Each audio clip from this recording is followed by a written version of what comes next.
Welcome to Invisible, Breaking Through the Stigma of Addiction. I'm your host, Dean Anderson, and this is a show about addiction in the community in London, Ontario, and all the things that we can do and talk about to help break down stigma. On today's show, we've got a couple of authors. Our first one is Laird Brush. He is a local addiction counselor, lived experience addiction counselor, and I'd like to welcome Laird to the show. Thank you, Dean. Thank you for having me. It's my pleasure. I'm going to dive right into it, Laird. All right.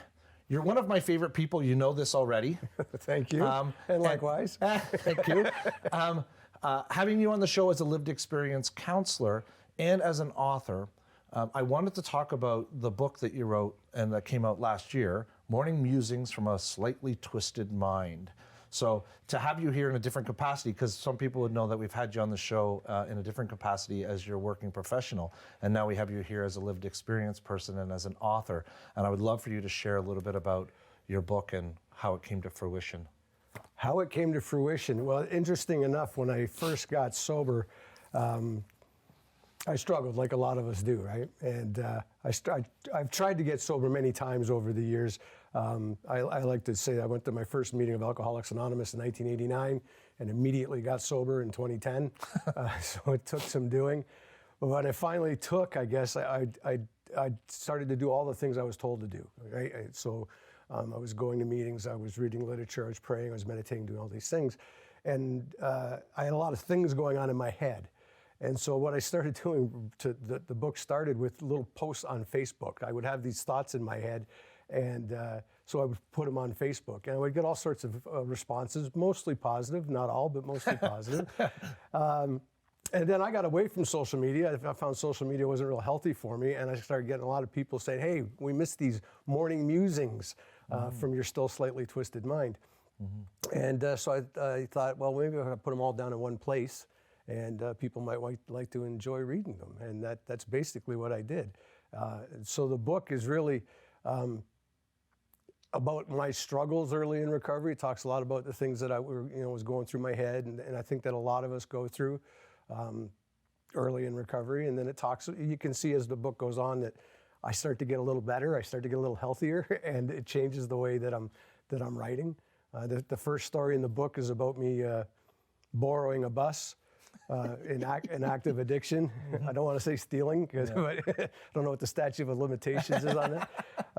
And by the end of it, I'm not that person anymore, right? So, and I still continue to write those things. I plan on doing another one. It's going to be More Musings Still Twisted, because I'm not there yet. And I don't think any of us ever get there, but that's what it was. It started out me just wanting to share what was going on in my head. And I think the target really was for people like us and like me in early recovery to see that it was possible and it was normal to go through these types of things, but also for the people that aren't like me to understand that these are the struggles that the addict or the alcoholic in your life goes through, and that it can get better and that recovery is possible. So I really aimed it at just about everybody that was interested in addiction and recovery. The people that aren't like me are probably the most difficult to get to understand what it is that we're going through. So hopefully people are reading that and being able to get some insight from that experience, right? Yeah. You said right at the beginning of what you said, something along the lines of, doing as I was told. Yes. This is has a big contrast in today's world, in that understanding of being able to follow direction in that sense. And some people say, well, if someone says I have to do what I'm told, it means I'm kind of being suppressed or bossed around. Can you give some light on the nuances of what that means? Yeah, well, I can try. Like doing what I'm told is, there's a lot of people that succeed in recovery. I mean, this disease can be beaten. Mm-hmm. It can be put in a remission, mm-hmm. and there's a lot of different ways to do that. But one of the ways is through following direction from the fellowships of Alcoholics Anonymous or Narcotics Anonymous, mm-hmm. and doing what you're told. And what I mean by, like, I would go early on trying to get sober, and I would go I'll go to meetings, but I'm not going to read the big book, yep. Right? Or I'll read the big book, but I'm not going to pray. Mm-hmm. And I'm certainly not going to get a sponsor, because mm-hmm. I don't need that. Yeah. And I wasn't successful. It wasn't until something clicked in my brain back in 2010, thank God, that I decided, you know what, I'm not smart enough to decide what works and what doesn't, that all of these things together work for a lot of people, so why don't I do all of them? And that's what I mean by following direction. And I don't always do it perfectly. Yeah. I'm just coming here today, it reminds me of this. I put the address in for here on my GPS, and then I ignored it because I know a better way to get to London, right? And so it kept telling me, you know, turn right here, and I'd go straight. So I don't always follow directions because I think I know better. So for my recovery, I think it was important for me to understand I didn't know any better. I needed to follow direction and do what I was told. Right. That's my best thinking got me here. Yes, exactly. Mentality, right? I recognize it from my own life and my own recovery that my ego wanted to believe that I knew what was best for me, and then in trying to follow that path, I ended up in a pretty miserable place. Yeah. And I needed to learn from others in that process to be able to kind of follow that, right? Absolutely. Yeah. Also following direction. I see it all the time where it's like people that go, well, that doesn't work. And you go, oh, so, you know, and the analogy is, you know, if you're taking changing a tire on your car, and you'd be like, oh, the tire, it won't come off. Well, did you use the jack? Well, what jack, right? Yeah. Well, there's steps. You have to take the jack, you put it in, then you get the bolts, and then then the tire comes on, and then you get the new one out, and you put it, like, I mean, if you're not doing them in order, and you're not following the process, and you're not doing that, you're not going to be very successful. That's right. But as someone in recovery, you go, that doesn't work. That's right. It's like, well, did you do all the stuff? Did you do the things? You know, did you follow those steps? And normally it's no. No, I didn't. I did. So it's not so much about, and I'm just the language itself. So it's not so much about doing, you know, exactly as you're told, or being, you know, you have to listen to me and do exactly that. It's more about following that, you know, the chain of events and following the instructions of what it means to have a healthy life. Right. The path's there, right? I mean, millions of people have gotten clean and sober following a certain set of directions. And I think I'm smarter than all of them, and I'm going to do my own thing. And it didn't work, right? And it continued not to work and continued not to work until I finally said, you know what? Maybe I should just do what they do and see if it works. And it did. So, and I keep doing it, right? I follow those directions every day. I had a routine when I was using. Right, I got up in the morning and grabbed a drink, and now I get up in the morning and I pray and I read some literature, and I fall back into that routine. And it's not about, you know, being told what to do so much as seeing the example and following the example that's been set. Right. Right. So there's a freedom there. There's a freedom that comes from that process. There's a freedom that comes from being able to follow that set of rules. Yeah, absolutely. Yeah, because I think that most of the time, my experience and from my own practice is people are worried about being controlled, or they're worried about having, you know, the outside world tell them what to do. So part of the addiction is to have chaos. It's that slightly twisted mind is saying, I want to take my own bus home. Yeah, exactly. Right? Yeah, exactly. I think, like, and in the book I talk about, it's like, especially early in recovery, and my mind is still twisted, right? All I've done is taken away the drugs, all I've done is taken away the booze, and my thinking is still scattered. And I'm not capable of making those rational decisions or those rational thoughts, right? So that's why I need to follow that guidance. Because left to my own devices, I end up right back where I started, right? And my addiction took me to jails, institutions, and near death, and I don't want to go back there. So, but it still gets scrambled. I mean, I still need to do those things because, again, left to my own devices, I haven't done well, so I need to follow those directions. Right. Yeah. I'll say it once, I'll say it again. If I asked you to forget what 2 + 2 is right now, you wouldn't be able to do it. Your mind would still have those neural pathways in place to follow that direction of saying, you know, this is what it is. So when you're referring to my mind is still twisted, is that old thinking is there. Those neural pathways are in place, and they're going to be there for forever, right? Yeah. I mean, that's kind of the deal. And we're not trying to make those go away. I'm not saying, hey, forget what 2 + 2 is right now and just move on with your life and you're good, right? Yeah. It's me figuring out a new way to do that and a new way of thinking and making that the priority, or the main way that I'm going to think and move forward with my life. So the twisted mind is saying that those old 2 + 2s, those old things come back, they come into play and they check in. Is that what I'm hearing? Yeah, pretty much. I mean, And I think I say this in the book too. Like my brain was like a bunch of loose wires all going off, and when I used it calmed it all down, right? And it wasn't having those sparks flying and that craziness happening in my head. So I think I was fortunate in a way that by the end of my using, substances weren't working for me anymore, right? And that sounds strange, but I think I was fortunate that I consumed so many chemicals that they stopped working. So it wouldn't make sense for me to go back to a solution that was no longer working for me, because I think the reason a lot of us continue to use is because it does work, right? And it's not until either one of two things happens: either the drugs stop working and we can't stop using, or the consequences of our use outweigh any benefits we're getting from it, that we decide to make that change. So, as I said, substances weren't working for me anymore, even if I consumed them. So there's no point in me consuming them, and all I'm left with is this craziness in my head, right? And people telling me to be patient and wait for the miracle, and I'm asking them to, swallow their 90-day coin and choke on it because I want it now, right?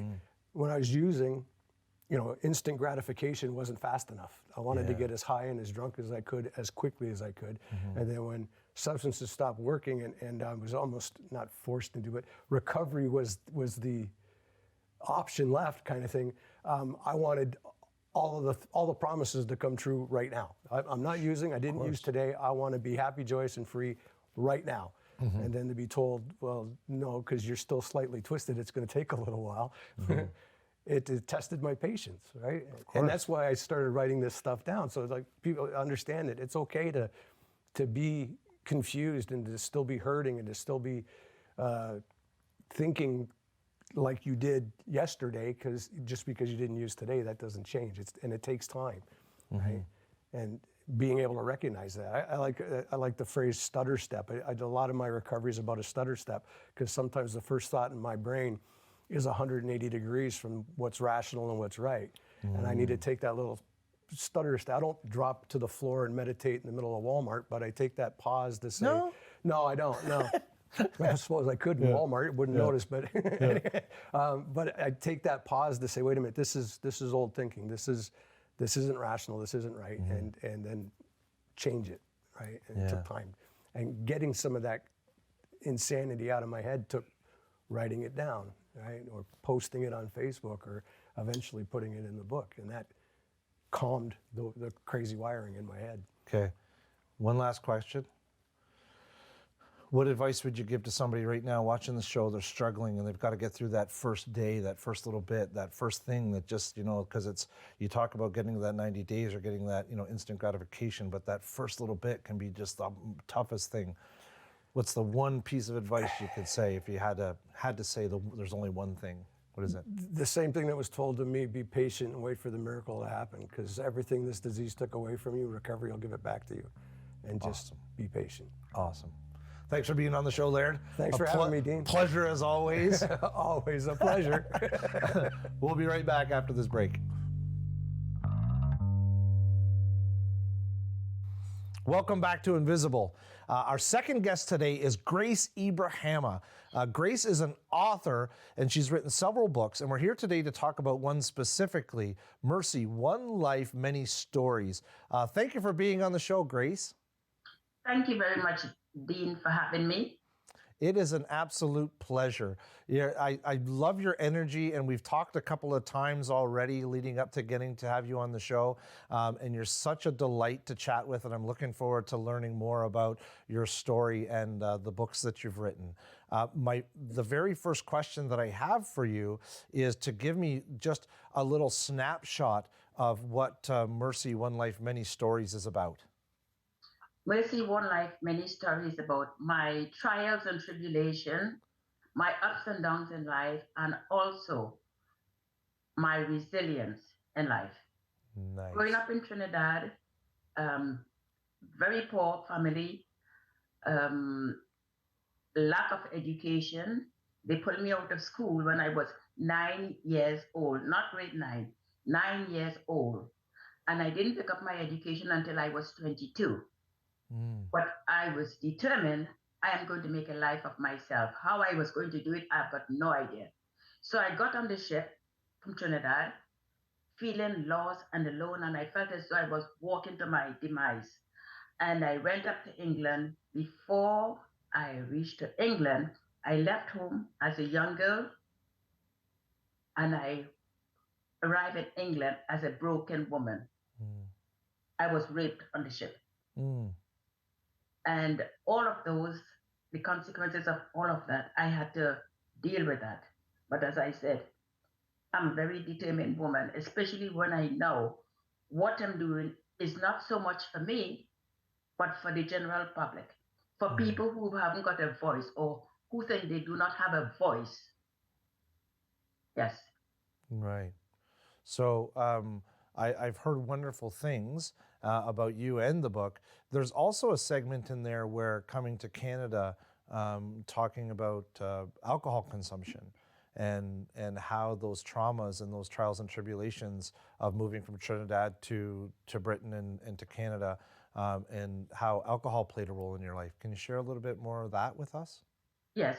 If you walk with me for a minute, and this black woman, semi-illiterate woman, Yeah. going to England and have got no idea what the world outside my little neighborhood was all about. Yeah. I arrived in Canada and I found alcohol.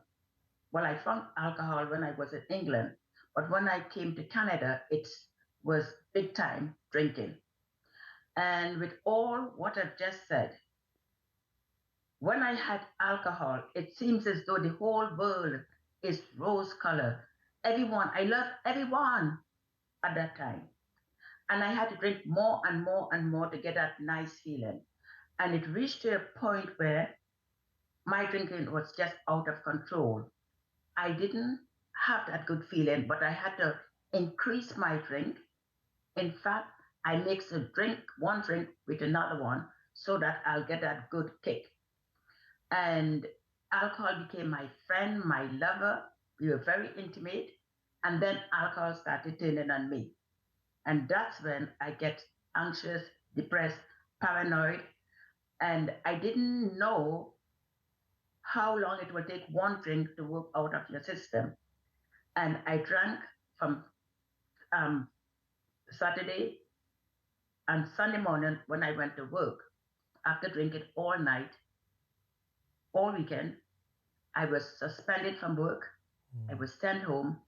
And that started my journey. And I ended up at Homewood Health Center in a addiction and drug facility.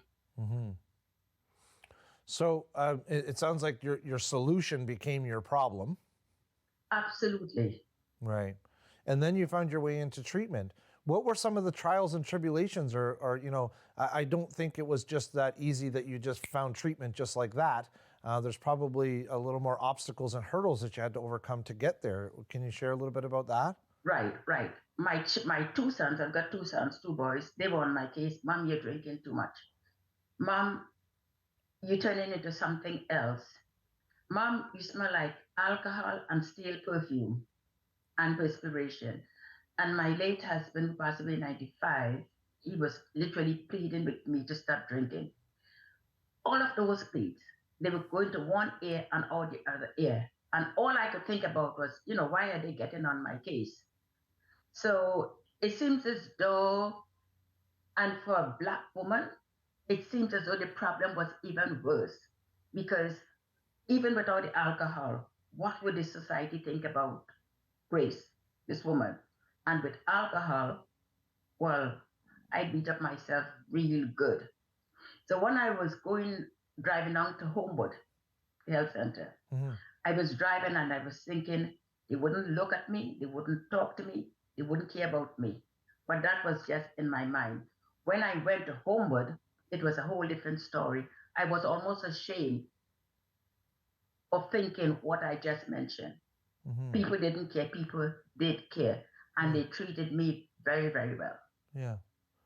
But I don't want to assume, but I would think that maybe there was reasons why you would think that, being a black woman and drinking in Canadian culture and not being a citizen born here in Canada, that you must have had some hurdles to overcome or some bias, in living here, right? Very, very much so. And my bias, I didn't realize it at the time, but when I was growing up, I remember my parents saying, stick to your own, stick to your own. I Okay. had no idea what they meant.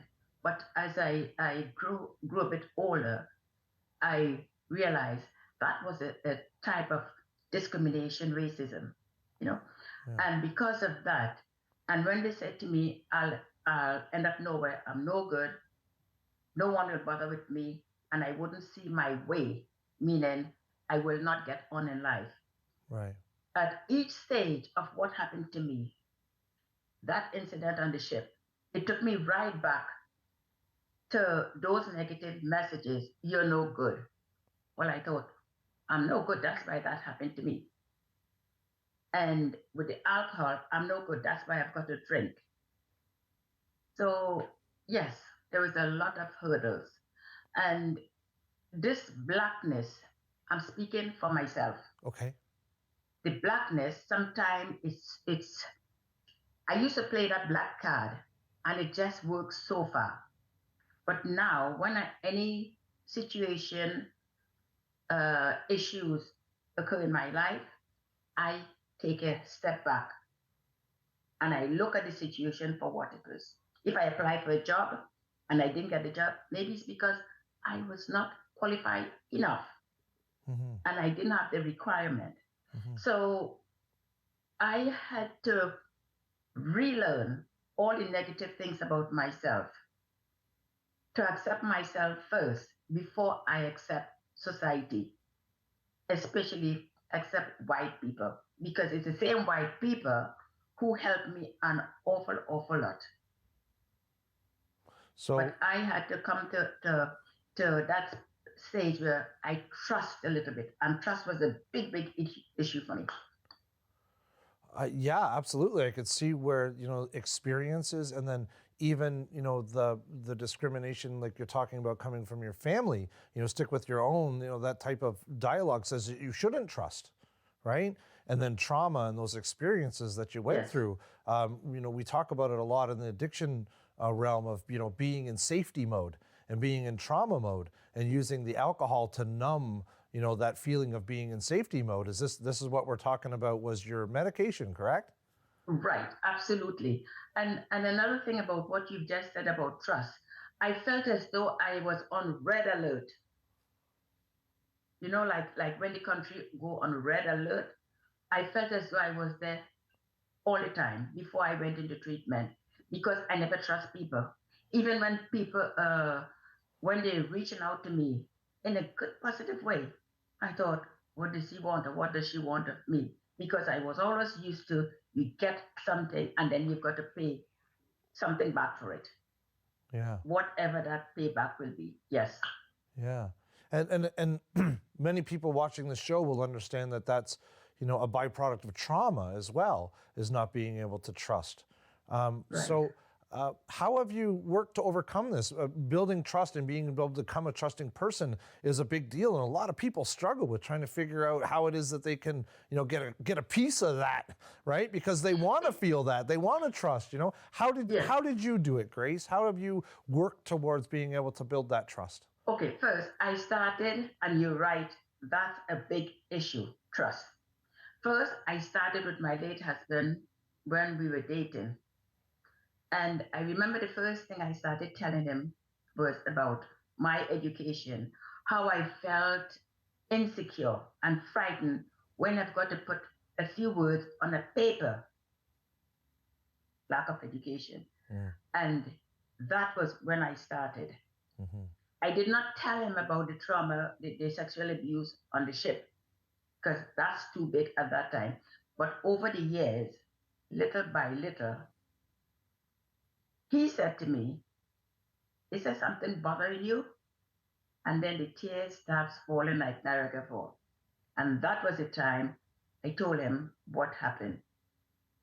And I thought he would say, okay, let's forget about this relationship. He did not. He walked with me at that stage of my life. That incident which happened to me on the ship, after that, I thought I hated all men, all different classes of men. And that's a broad sweeping statement. Mm-hmm. You know? So then when I met my husband, that's when my trust started. And even then, my red light was still, alert was still on. Then he passed away in 95, and then I met our prof, Rick. Aha, yes. Yes, I met him. And my red alert was red, Yes. because I thought, how could this man be so kind? He must want something of me. I feel awful saying that, what is true. Yes. And little by little, it seems as though the more help I get, is the more this trust sort of chip away, chip away, chip away. Mm-hmm. But after saying that, I still don't just trust people like that. I still got that little bit of, I wouldn't say distrust, but I call it caution. Yeah. Very Discernment. cautious. Right, Yeah. right. Whether it's email, whether somebody wants to friend me on Facebook, Yeah. and even you, Dean, I send Rick an email to say, do you know this person? Yes, and he's giving you the stamp of approval. So Yeah. so yes. Wonderful. Okay. Yes. So I just what I just heard was some really great stuff. One is incrementally just being able to be vulnerable helps to build some trust. The Yes. person that you're talking about, Rick Cernick, is a professor here at King's College and has been on the show before, and he's a wonderful colleague, and I like to call him friend. Finding people that are trusting so that you can build trust, and being around those people help to do that, right, Grace? Yes. Okay, Yes. wonderful. And to add to what you just said, when I was drinking in my drinking days, I call it, Yeah. before I register at Homewood, I had so many acquaintances, and I thought I trusted them. Yeah. But as I think back now, as my recovery progresses, more and more I think those were not friends. They were just people who wants to use me and abuse me. So I sort of put these people in like a sieve and sieve them out and pick out the people who I think are on the same path as me. So, yeah, which is so- making the world a better place, like yourself. Right, there you go. That's going to bring us to a close, Grace. I wish I could talk all day with you, and I'm sure that we'll have future conversations. Thank you so much for being on the show. We really appreciate it, and we're going to put some information on the screen about your books and more information about Grace, and you can check out her website. And thank you so much for being on the show, Grace. Thank you.